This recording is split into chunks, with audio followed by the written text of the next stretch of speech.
Okay, ayan, magandang umaga po sa ating lahat. At heto, pag-usapan natin itong issue patungkol po sa napapalapit na May 11. Ano ba ang mangyayari ngayong May 11? E di syempre, itong House of Representatives, itong plenary, ay magde-decide na sila kung itutuloy ba ang impeachment ni Vice President Inday Sara Duterte. At dito natin masasaksihan kung ano ang boto o ano man, pumirma ba ang inyong congressman sa inyong probinsya. Dito natin yan malalaman ngayong Lunes. Okay? At marami po ang mga umuugong na mga balita at mismo na ang mga ilan na mga congressman dyan sa House of Representatives, umamin sila. Okay? Itong leader ng NUP, umamin na talagang nakakaapekto ito sa kanilang mga request nilang mga proyekto sa kanilang probinsya na ayan, nakasanayan na raw na kapag hindi ka boboto so kung ano yung gusto ng kanilang liderato ay mapapahama ka. E di syempre, anong klaseng pahamak yan, Don Mar? E di syempre, ano yan, ma-FLR ang inyong proyekto. Anong FLR? For later release. Di ba? Kasi dapat magpakita sila sa liderato ng Kamara na sumusuporta sila dito sa impeachment ni VP Sara. Kasi kung hindi, wala kang budget. For later release ka. Meaning to say, ikaw na congressman ka, masisira ka sa iyong probinsya. Ay bakit naman itong aming congressman, na ang dami niyang mga promise na gagawin niya itong proyekto na ito pero hindi nagawa. Hindi nagawa kasi hindi po nirelisa ng budget. Di ba that is very unfair, no? Di ko lang alam kasi po ginawa na nilang politika, especially dito sa usaping impeachment. Bakit ninyo ididikit ang ganyang mga usapin na kapag yung liderato ayaw ipa-impeach yung kalaban sa politika, madadamay kayo, di ba? Maling-mali 'yon talaga. So, wala. Ang kakapal ng mga mukha nito, mga congressman na ito. Sobrang kapal ng mukha nila. Even if, ikaw, in-explain yan mamaya. I-explain yan mamaya. Kahit ang inyong constituents, for example ang inyong mga constituents, Maka Duterte. Siyempre, kung Maka Duterte ayaw sa impeachment ni VP Sara. Ano talaga, Maka Duterte yung lugar mo. Pero ikaw ngayon, hindi mo maiintindihan kung ikaw congressman ka, kung pipirma ka ba o hindi. Kasi kung pipirma ka, lagot ka sa mga constituents mo. Ngayon, kung hindi ka rin pipirma, para magkaroon lang talaga ng budget ng iyong probinsya, kung hindi ka pipirma, di syempre matutuwa yung constituents mo. Pero at the same time, wala kang budget. Hindi ka mabibigyan ng budget kung hindi ka pipirma. Tapos, kung pipirma ka naman, magagalit yung constituents mo. Parang ganun. Di ba? Instead, na ikaw, na congressman ka, i-feel mo, ano ba ang sabi ng constituents mo? Kung sabi ng constituents mo na ayaw nila sa impeachment, hindi ka pipirma. Kapag hindi ka pipirma, ayun yan, you are the representative of your constituents. So dapat hindi magalit yung liderato ng Kamara. Yun ang point ko. Pero meron ring mga usap-usapan na kapag may option raw si VP Sara na pwede siyang mag-resign bago yung impeachment para makatakbo siya sa 2028. Ang sa akin naman, hindi siguro gagawin yan ni VP Sara kasi may prinsipyo yan eh. I cannot imagine VP Sara, he will resign as Vice President para lang matuloy ang kanyang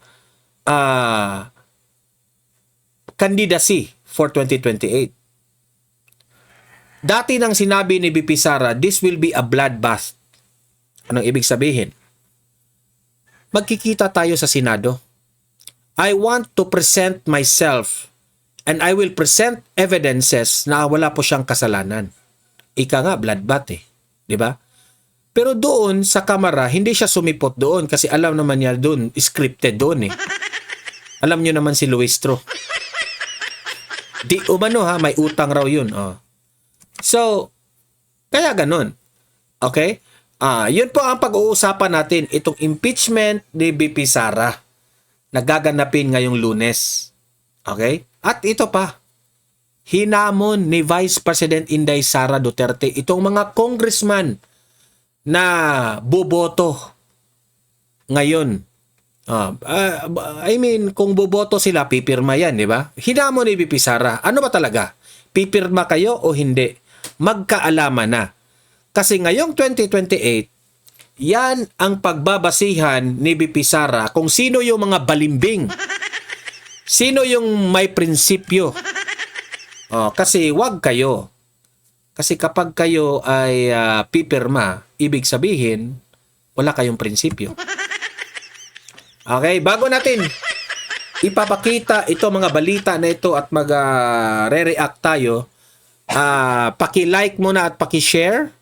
At sa mga hindi pa nakasubscribe, subscribe na po kayo. At hindi ko makakalimutan na i-greet muna natin itong ating mga minamahal nating audience dito sa Donmar TV. Ayan, si Lucille Can. Ayan, hello Donmar, God bless. I am always watching your videos, watching from Canada. I admire you, Donmar. Thank you naman po, Donmar TV. You have a lots of ideas with good knowledge and pointing the truth of Duterte. Ayan, maraming salamat, Lucille Can. Thank you po sa inyong paniniwala. Ayan. Alexander Virches. Hi Donmar, good job ang mga content mo. Dito ako sa Sampaloc, balik-balik. Ayan, maraming salamat sa iyo mga kababayan natin sa Sampaloc. Alexander, maraming salamat sir. Ayan. Bernardo Dragon. Ayan. Sana Donmar hindi ka magsasawa sa vlog mo para sa taong bayan. Laging nakikinig sa iyo. Ayan, maraming salamat Sir Bernardo. Thank you sa inyong pakikinig sir. Good morning Idol Donmar, pa-shoutout naman. Yan ang sabi ni Reyno Sulikayan. Ayan, maraming salamat. Shoutout sa iyo, Idol. Ayan, yan sabi. Hello, Sir Reyno. Maraming salamat po.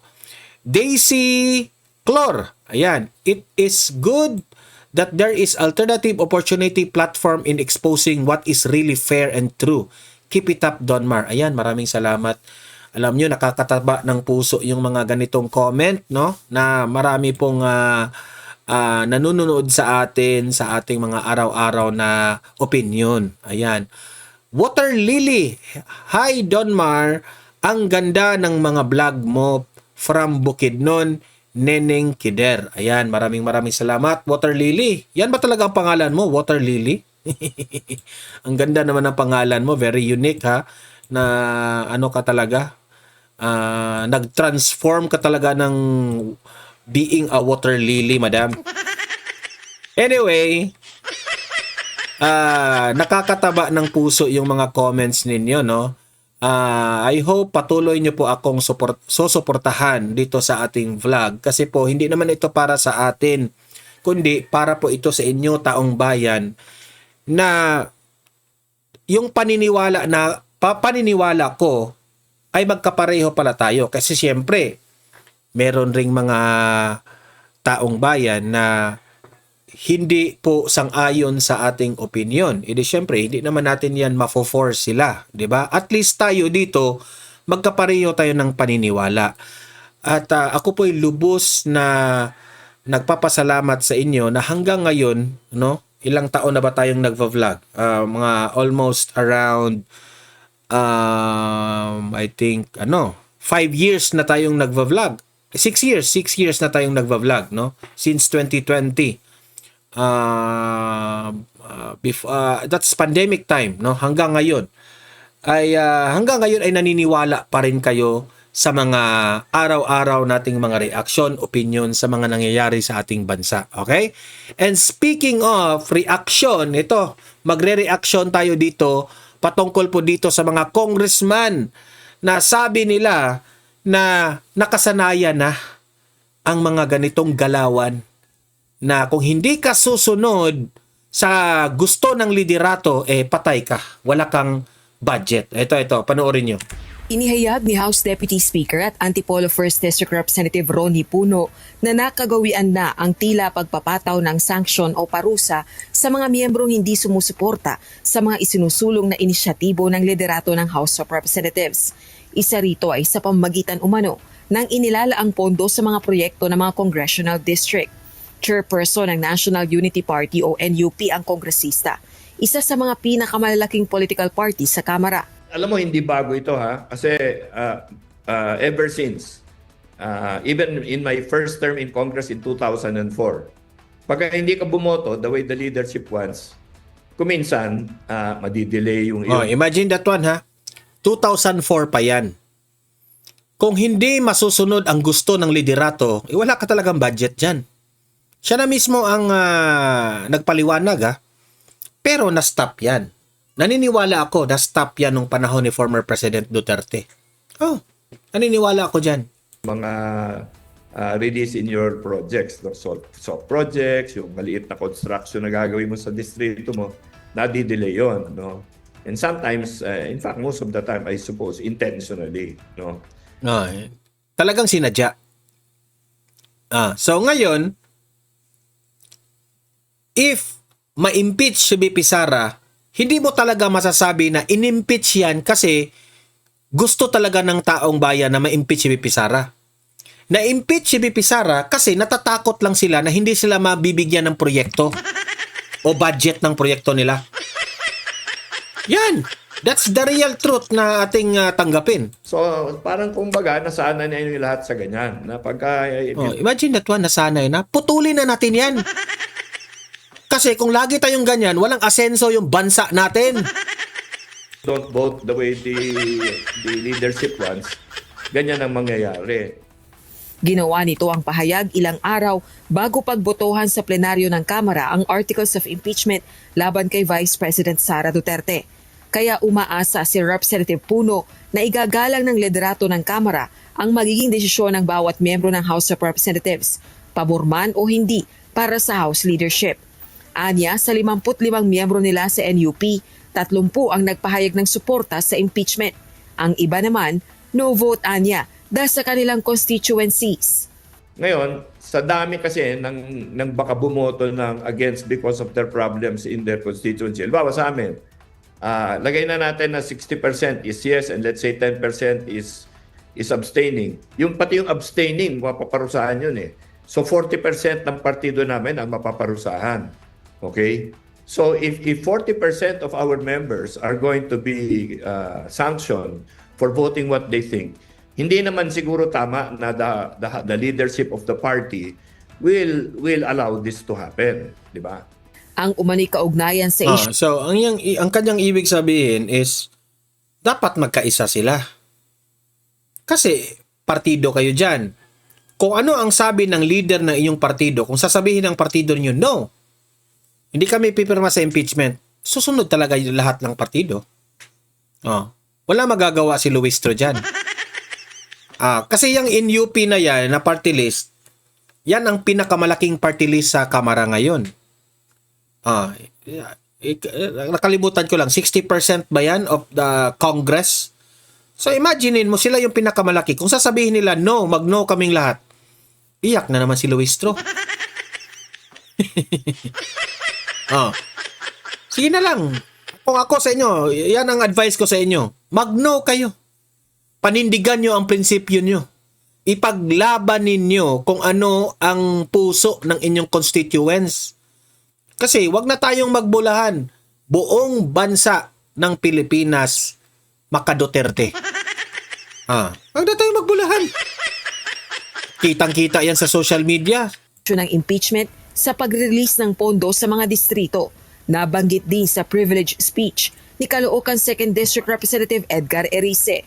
Even in my opponent in the last elections, the 2025 elections, publicly admitted that she signed the impeachment of VP Sara Duterte in aid of allocation. Imagine that one. Bumoto siya. Wala siya magawa. Bumoto na lang siya kasi natatakot siya na hindi matuloy ang kanyang mga plano sa kanyang probinsya. Natatakot siya na hindi siya mabibigyan ng pondo Imagine. kung hindi siya pipirma sa impeachment.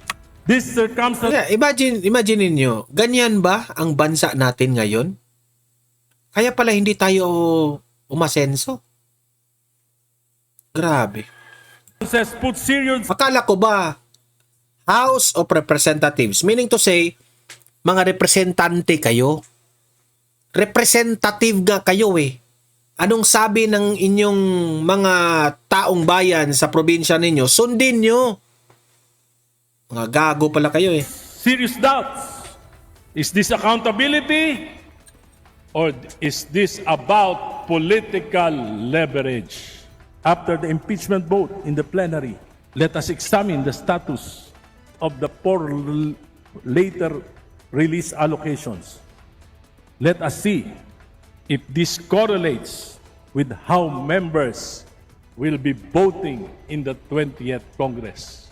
Yung bumoto ba ng yes, maririlisan?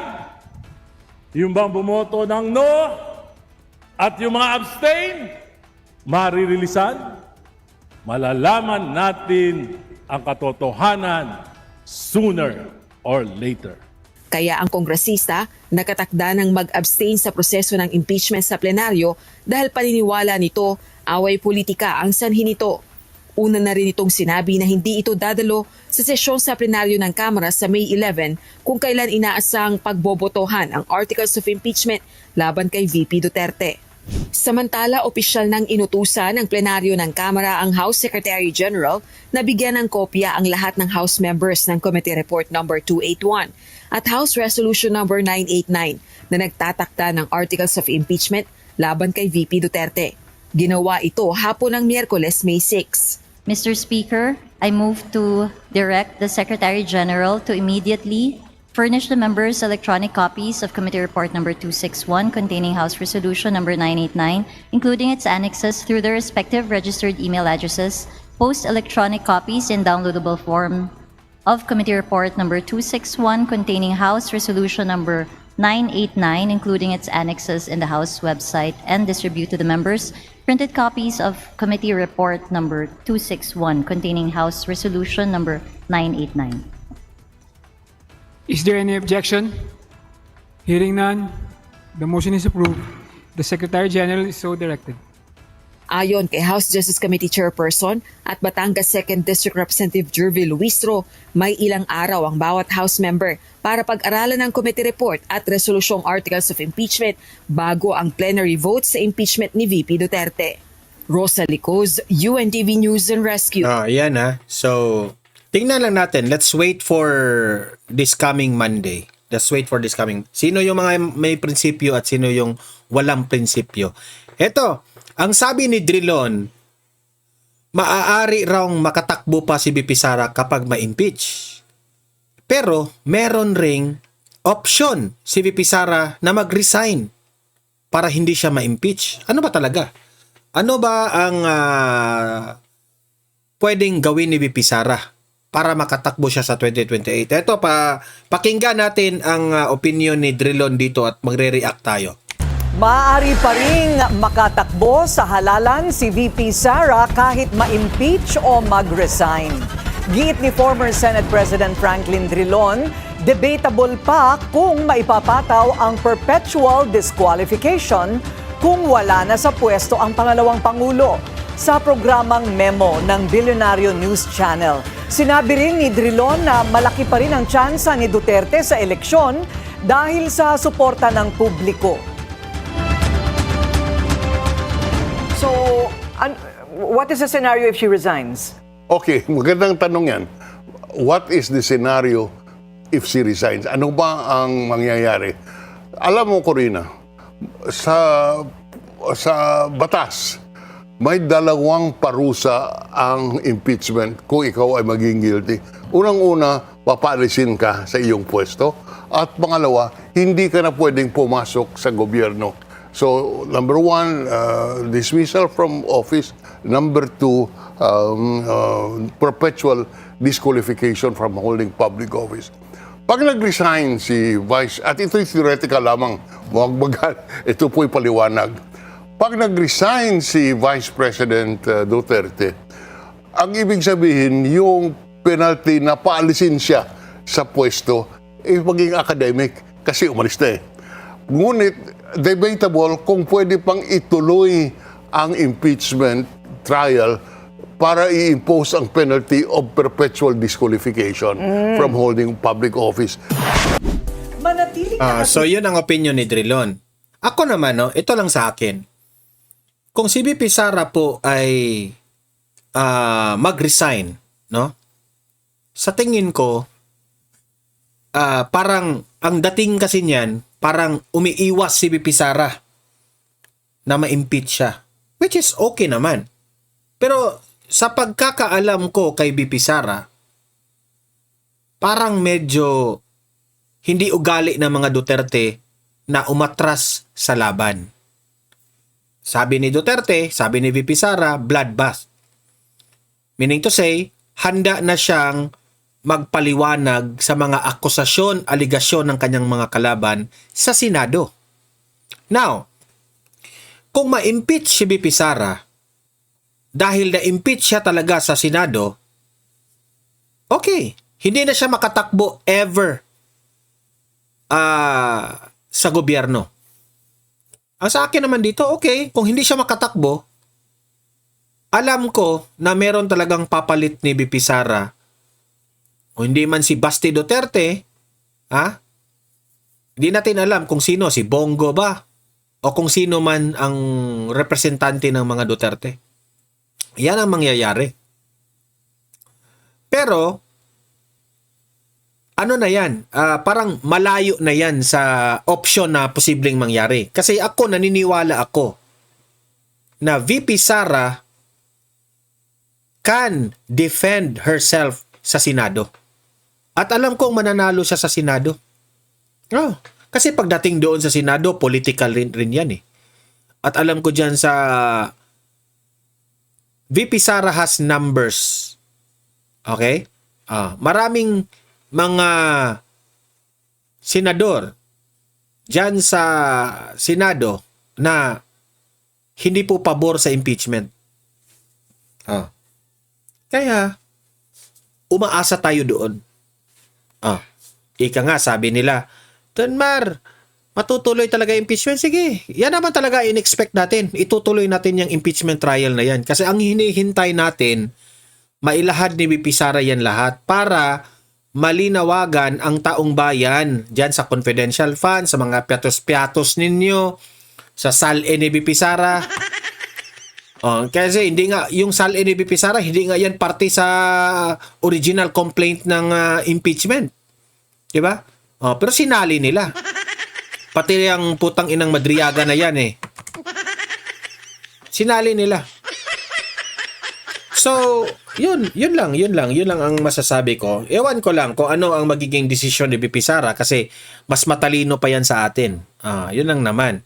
Ngayon, hinamon rin ni VP Sara itong mga kongresista na ito. Because, itong mga congressman ngayon na aabangan natin ngayong Lunes, nakasalalay po ang inyong future sa iyong mga political career. Kasi kung malaman ng inyong mga constituents na pumirma kayo sa impeachment, sure na ako dyan, goodbye. Hindi na kayo iboboto niyan. Hindi na kayo iboboto. Ito, Panoorin natin yan. Magbase sa ebidensya at di chismis. Ito ang hamon ni VP Sara sa mga kongresistang nagsusulong ng kanyang impeachment. Todo palag din ang bise sa intrigang nambabato raw siya ng laptop. Narito ang agenda report ni Ched Gatchalian. Ano ba talaga ang totoong kwento dito? Is this accountability or is Grabe naman yung si VP Sara, mambabato ng laptop. Grabe naman yan. Wala na ba kayo talagang ibang issue na ibabato kay VP Sara? VP Sara, nang babato ng laptop. Grabe. Mas maniniwala pa ako kung VP Sara, nanuntok. Oh, maniniwala pa ako doon. Yun namang nambabato ng laptop, wala namang makukuha dyan. Masira pa yung laptop niya. Tapos, walang ka finesse yung mambabato ka ng laptop. Ay, nako, ewan ko na lang. this about removing a person who doesn't agree with the administration? Hindi pa rin natatapos sa mga patutsada ni Vice President Sara Duterte sa Kamara. Anong hindi na si VP Sara pa ngayon ang patutsada? Sinagot lang niya ang mga patutsada. Yan ang totoo. Hindi siya ang nagpatutsada, ha? Kayo naman, Bilyonaryo News, ha?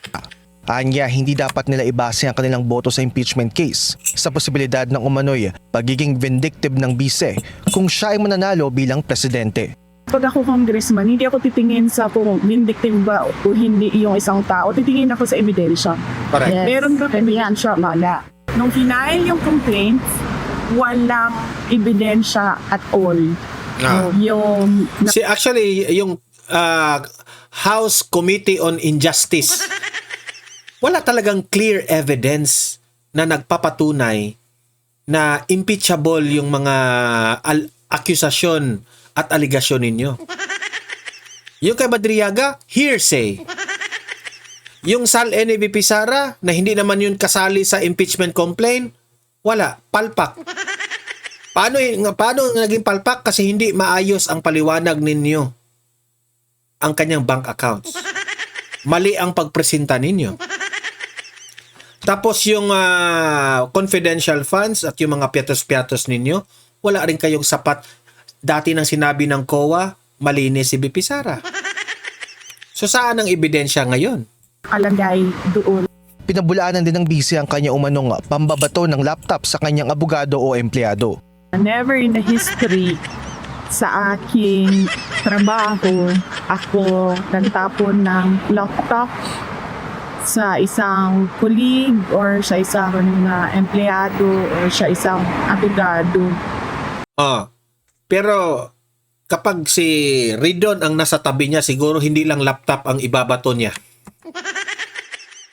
Hindi lang ba? Dahil unang-una, pag nagtapon ka ng laptop or nagtapon ka ng cellphone, wala siyang benefit. Ang tinutukoy sa mga usap-usapan na nabato ng laptop si Attorney Michael Powa, spokesperson ng defense team ni VP Sara. Una na nitong tinanggiang issue sa panayam niya kay Corina Sanchez Rojas sa programang Memo ng Billionaire News Channel. Dito mo talaga makita na walang basihan yung issue na yan ng babato ng laptop si VP Sara. Why? Unang argumento, ang bait-bait nitong taong itong si Attorney Powa, babatuhin ng laptop ni VP Sara?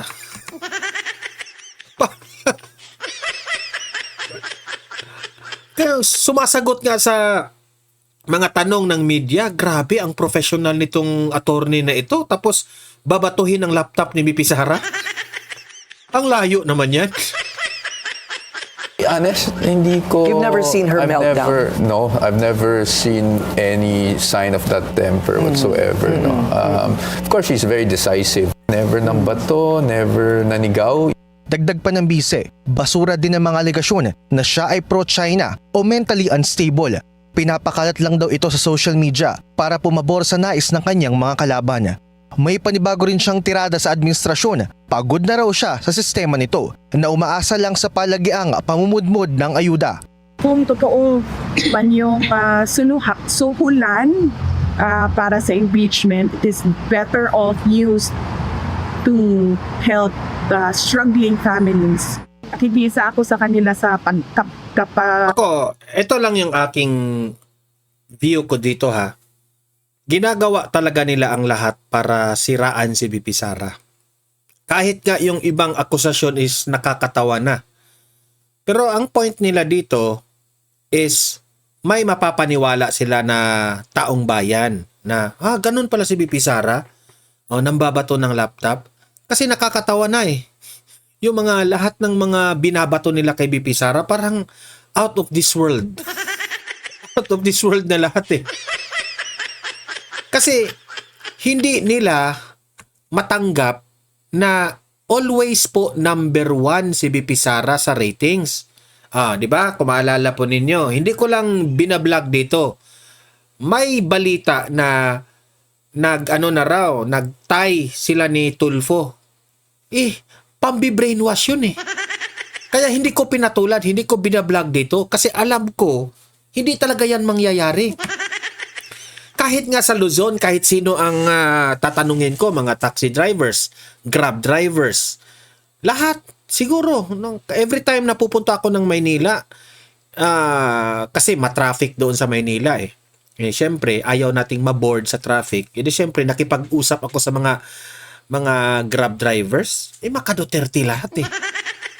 Wala talaga akong driver na sinakyan na sabi nila na maka Marcos sila. Sabi nila, sir, ang hirap na nga kami dito sa Marcos administration. Parang walang pagbabago. 'Di ba? Tapos sasabihin nila, bagong Pilipinas. Anong bagong Pilipinas? Sabi ni VP Sara, wala nang pera ang Pilipinas. Anong babaguhin kung wala nang pera ang Pilipinas? Real talk tayo ha. Real talk tayo dito sa Donmar TV. Buran dahil sa kawalan ng direksyon ng gobyerno. Dagdag pa sa mga paratang ng bise, zero na raw ang kumpiyansa at interes ng foreign investor sa bansa. Bukod daw kasi sa hindi competitive ang Pilipinas, may korupsyon umano mula barangay level hanggang sa Office of the President. Para sa agenda. Imaginein mo yan, pati barangay level mayroong korupsyon. Ang solusyon yan, walang iba kundi gawin nating presidente si VP Sara in a legal way, through botohan, para maubos-ubos na itong mga korupsyon na ito. Diba? Heto, panoorin natin ito. Sa Lunes na ang botohan sa impeachment laban kay VP Sara. Posibleng maapektuhan ang mga absences. Ito po, yan po ang analysis ni Malutikia. Pakinggan po natin. Totoo yun, Admar. May iba't ibang combination of offers. Ang alam ko, merong yung FLR for later release na prenomiso ng impeachment 1, mukhang unti-unting linalabas. No? Again, hindi siguro kailangan nating itama, hindi pwedeng pirma sa committee report. Talaga magbobotohan sa plenaryo. So, yung iba kasi ang gusto pumirma tapos absent sila sa Lunes. So, hindi makakount yung botong yon, no? Correct. At lalo magkakaroon ng problema sa quorum. Diyan sa pinapakita nyo, ewan ko kung... Yung mga mag-absent, it only shows na mga walang bayag yun eh. Ito yan, linggong ito. Pero, hindi naman siguro lahat, no? Pero yung iba umiiwas. Pwera na lang kay ni sino yun? Si Irice. Kasi sinabi na niya ang kanyang stand eh. mula Lunes hanggang ngayon, Miyerkules, makikita mo napakakonti ang tao sa plenaryo. So, hindi ko alam kung yan ay hudyat ng mga mangyayari. Ang balita ko lamang, maraming magkakasakit sa Lunes. Maraming magkakasakit ngayong Lunes. Luistro, maghanda ka na. Ito sa impeachment kasi ang inaabangan ngayon kung meron nga ba na sapat, no, 100 plus, 106 ba yung kailangan na boto para po makausad ito sa impeachment court sa Senado. Mayroon po akong nababasang mga post ninyo, ma'am, sa social media. Ano po ang latest sa inyong monitoring po? Ang latest sa monitoring ko, suspended. So sa Lunes, suspended ang session. So sa Lunes, hindi magkakaroon ng bilangan sa quorum. Pero sa tingin ko, magkakaroon ng bilangan kung may tumayo during the voting on the committee report. Bakit kailangan magkaroon ng quorum? Kasi yung 106 na required votes para yung impeachment mabotohan sa plenaryo ay base sa quorum. So, ang quorum ay 160. No, 50% plus 1 of the 318, 160 yun. So, yung strategiya na isuspend, hindi i-adjourn, pwede silang mag-open sa Lunes, under suspension, walang roll call, pero pagdating doon sa botohan, mapipilitan na may isang tatayo at tatanungin, may quorum ba? Kung may quorum, pwede tayong magbotohan. Kung walang quorum, maghihintay yon hanggat magkaroon ng quorum. Ang latest ko meron ng 106. In fact, ang pinagsasabi baka umabot ng 200. No? Tingnan natin kung anong mangyayari kasi mahaba pa naman, meron pang 4 na araw bago ng Lunes. Pero nagpadala na ng nakalendar na yan kung titingnan nyo yung website ng Kongreso at na-distribute na ang kopya ng committee report sa lahat ng miyembro. Opo, at meron pong mga pahayag si Congressman Pulong at ganun din po si Senadora Amy Marcos patungkol doon sa pagpipressure, yung sinasabi kung hindi pipirma, mawawalan ng pondo o proyekto sa kanyang lugar o di kaya ay hahanapan ng kaso sa ombudsman. Sa inyo pong pagkakaalam, sa inyo pong mga naririnig, gaano ito totoo po, Prof? So, totoo yun, Admar. May iba't ibang combination of offers. Ang alam ko, merong yung FLR for later release na prenumiso ng impeachment 1, mukhang unti-unting linalabas, no? Again, hindi siguro kailangan nating itama, hindi pwedeng pirma sa committee report. Talagang magbobotohan sa plenaryo. So, yung iba kasi ang gusto pumirma tapos absent sila sa Lunes. So, hindi makakount yung botong yon, no? At lalo magkakaroon ng problema sa quorum. Diyan sa pinapakita nyo, ewan ko kung ito yan linggong ito, pero mula Lunes hanggang ngayon, Miyerkules, makikita mo napakakonti ang tao sa plenaryo. So, hindi ko alam kung yan ay hudyat ng mga mangyayari. Ang balita ko lamang, marami magkakasakit sa Lunes. Uy, ano kaya? Hindi naman po siguro hantavirus ang dahilan. Nako po. Sila kasakit. Pero, Prof, sa tingin nyo po, kung talagang legit na may mga ganitong mga information patungkol sa sinabi ni Congressman Pulong at ni Senadora Amy, meron pang isang maari bang ikonsidera din nila na maari ding hindi umusad yung impeachment laban sa pangalawang pangulo tapos boboto pa sila, mareresbakan talaga sila, lalo na ng mga supporter ng pangalawang pangulo. Kasi nga, inaantay pa yung magiging desisyon din ng Korte Suprema na marami din silang mga punto doon na sinasabing mga pagkakamali during sa proseso ng impeachment. Tama yan, Admar, pero ang paniwala ko, ang House decided na i-elevate kahit may mga problema. Pero i-emphasize natin yung sinabi ni Senator Ping Lacson, no? Yung forthwith na sinabi ni Senate President, ang meaning niya the following day, mukhang hindi magkakatotoo dahil sinabi ni Senator Lacson na may mga pending issues pa sa Supreme Court, hindi sila pwede mag-convene tapos may pahaging pa siya na magre-recess muna daw sila. So makikita mo yung reaksyon ng Senado sa mangyayari, hindi maipapasa sa kanila ng malinis dahil question si Madriaga, question ng AMLAC, maraming question ang parte ng Vice Presidente at yun legitimate course of action. Kahit yung COA yung mga findings ng COA, hindi pa naman umaabot sa Supreme Court, hindi pa sila nag-a-appeal. So kumbaga, hindi pa stable lahat ang magiging basihan ng impeachment court.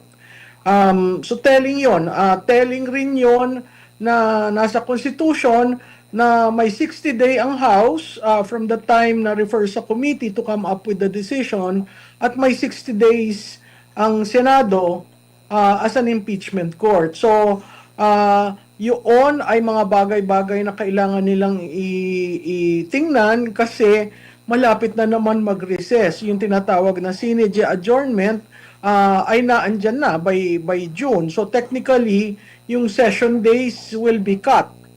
I don't know how they will conform with the 60-day requirement ng saligang batas kasi pag binilang mo yung 60 session days, tumama na yun sa calendar ng Kongreso. Opo. Ma'am, dito naman po sa issue po ng mga lipatan na po ng mga partido, ano po ang mga indikasyon po nito? Ano po yung mensaheng maaring makuha natin na ukol po dito? Lalo na alam natin yung lakas, malakas yan. No? Lalo na po ng pagkapanalo, maraming nagsilipatan dyan. Pero mula lakas, which is ang sumusuporta din sa kasalukuyang administrasyon, marami din daw po na nagsilipatan sa NUP at sa PFP, which is yan yung naging partido ng Pangulo. Admar, tama yun. May lumipat sa NUP at ang NUP ngayon, instead na conscience vote, merong 30 members nila ang boboto para sa impeachment. Doon sa PFP, bago pa yung committee report sa impeachment, naglipatan na dyan. No? So makikita mo ang nawawalan ngayon ay ang lakas, ang NPC, buo pa yan. Yang lakas na yan yun kay Martin Romualdez na party list na bali-balita na yung mga members daw nagsialisa na. Nagsialisa na raw. Good luck. Ang nasyonalista buo pa, ang PDP ilan lang pero wala namang movement. So makikita mo yung movement towards those political parties backed by either the president's son, or an oligarch na doon pumupunta. Sa tingin ko yun ay ang kanilang post-impeachment scenario dahil kailangan nila ng proteksyon. Okay, so yun po, no? Ako lang, tayo po ay magdadasal, no? Tayo, gusto ko ngayong Lunes,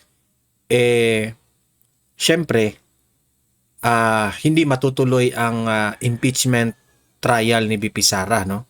Yan po ang ipinagdadasal natin kasi, hirap na nga yung bansa natin tapos dito tayo nakatutok ngayon sa impeachment. Hindi po maganda. Yun lang po ang sa akin. Hindi maganda na itong mga government officials, elected government officials po natin ay nag-away-away na patungkol po dito sa impeachment. Away politika eh. At ang unang nakakaapekto dito, yung taong bayan. Tayo yung apektado dito eh. Pero yung sila Luis Tro, grupo nila dyan sa House Committee on Justice, wala silang pakialam dyan. Kahit maghirap ang taong bayan, wala silang pakialam. Kasi pamumulitika lang sila eh. Okay? So, kayo mga audience ko dito sa Donmar TV, mag-comment kayo, mag-react kayo sa ating comment section. Nakakatulong yan, no? Para mabasa natin ang inyong mga opinion. Okay?